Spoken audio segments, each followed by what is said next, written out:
উপদেষ্টা বললেন ডিসেম্বর থেকে জুনের মধ্যে নির্বাচন হবে, ফলে রাজনৈতিক দলগুলো যদি ডিসেম্বরে নির্বাচন চায় এটার মধ্যে কোনো অপরাধের কিছু নেই, এবং তারা ডিসেম্বরের মধ্যেই নির্বাচন চাইবে, সবার আগে যে সময়টা সেই সময়টাতে চাইবে।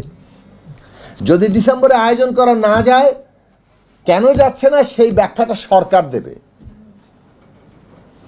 সরকার ব্যাখ্যা আনুষ্ঠানিকভাবে দিয়েছেন, তারা আলোচনার মধ্যে বলেছেন যে তারা প্রতিষ্ঠান পুনর্গঠন করছেন, আইন শৃঙ্খলা পরিস্থিতি আনার চেষ্টা করছেন, এখনও কমফোর্টেবল বোধ করেন নাই যে নির্বাচন ডিসেম্বরেই আয়োজন করতে পারবেন। তাহলে আলোচনা করেন, এটা তো আলোচনার একটা বিষয়। আলোচনা করে কিভাবে একটা দ্রুত কমফোর্টেবল জায়গায় আসা যায় সেই জায়গা তৈরি করেন। আমরা তো দেখছি যে নির্বাচনের তারিখ সুনির্দিষ্ট না হওয়ার ফলে যেগুলো গুরুত্বপূর্ণ আলোচনা সেগুলো প্রাধান্যে আসতে পারছে না। বাংলাদেশে এখন গুরুত্বপূর্ণ আলোচনা হচ্ছে সংস্কার কোন কোন প্রশ্নগুলো সত্যিকার অর্থে ন্যূনতম এই জায়গা না গেলে দেশে ক্ষমতার ভারসাম্য তৈরি হবে না। এখন টিক চিহ্ন আর ক্রস চিহ্ন দিয়ে কিন্তু সব বোঝা যায় না। আপনি লিখে দেখে দিয়েছেন 2 বারের বেশি প্রধানমন্ত্রী কেউ হতে পারবে না, আপনাদের প্রস্তাব। আপনি কারো ক্ষেত্রে লিখলেন টিক চিহ্ন আর কারো ক্ষেত্রে লিখলেন ক্রস চিহ্ন। মনে হলো যিনি ক্রস চিহ্ন তিনি বোধহয় এটা মানেন না, কিন্তু এখানে যে তার ভিন্ন প্রস্তাব আছে সেটা কিন্তু আর এখানে উল্লেখিত হচ্ছে না। মনে হচ্ছে এটা বোধহয় মানে হ্যাঁ আর না এর মধ্যে ফেলে দেওয়া হলো। এইভাবে করে কিন্তু সংস্কারের কোনো মানে একমত আর দ্বিমত হবে না। পদ্ধতি হিসেবে অত্যন্ত ভুল। রাজনৈতিক ঐক্য তৈরির বদলে যদি এই সংস্কার কমিশন এমন কোনো উপস্থাপনা হাজির করেন যেখানে রাজনৈতিক মানে মাঠের মাইলেজ নেওয়ার চেষ্টা হবে কারো কারোর জন্য, সেইটা কিন্তু অনেকেই মানবেন না। ফলে আপনারা নিজেরাই পরোক্ষভাবে বিরোধ উস্কে দেওয়ার জায়গাতে ভূমিকা রাখবেন। এই জায়গাগুলো পরিহার করা দরকার।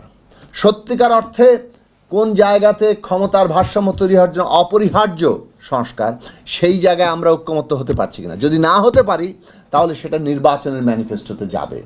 জনগণকে সেই বিষয়ে সংগঠিত হওয়ার সময় দিতে হবে।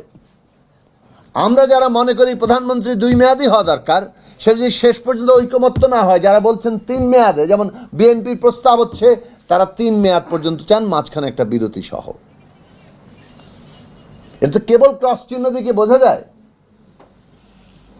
যারা 2 মেয়াদ চাচ্ছেন আর যারা বলছেন 3 মেয়াদ একটা ক্রস গ্যাপ সহ, সেটা কি কেবল ক্রস চিহ্ন নাকি একটা ভিন্ন প্রস্তাব? এখানে যদি শেষ পর্যন্ত ঐকমত্য না হয় তাহলে মীমাংসা কি? মীমাংসা হচ্ছে জনগণের কাছে যাওয়া।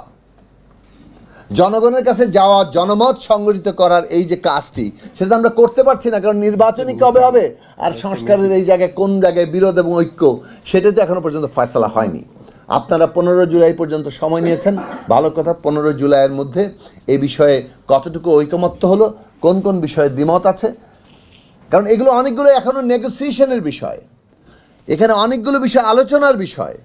রাজনৈতিক দলগুলো যেমন ঐকমত্য কমিশনের সাথে আলোচনা করছেন, তেমনি রাজনৈতিক দলগুলো নিজেরা আলোচনা করছেন, এবং অনেক জায়গায় নেগোসিয়েশনের মধ্যে দিয়ে অর্জন করা সম্ভব যদি আস্থার সম্পর্ক থাকে। তাহলে সেই জায়গাগুলো আমরা সম্পন্ন করি, আগে ভাগে এমন বিরোধ সৃষ্টি না করি যাতে যা অর্জন করা সম্ভব ছিল সেগুলো থেকে আমরা পিছিয়ে পড়ি। কাজে আমরা যে সমস্ত প্রশ্নগুলো এখনও অর্জন করা সম্ভব সেগুলো দ্রুততম সময় 15 জুলাইয়ের মধ্যে করি। নির্বাচনের সময় ঘোষিত হলে তাহলে যে সমস্ত বিষয়ে দ্বিমত আছে সেগুলো নিয়ে আমরা জনগণের কাছে যেতে পারি। জনগণ যে সংস্কার প্রস্তাবকে বেশি সমর্থন দিবেন, নির্বাচনে বিজয়ী করবেন, সেই সংস্কার প্রস্তাবে কিন্তু বাস্তবায়িত হবে। এই জনগণকে সেখানে সিদ্ধান্ত নিতে দিতে হবে।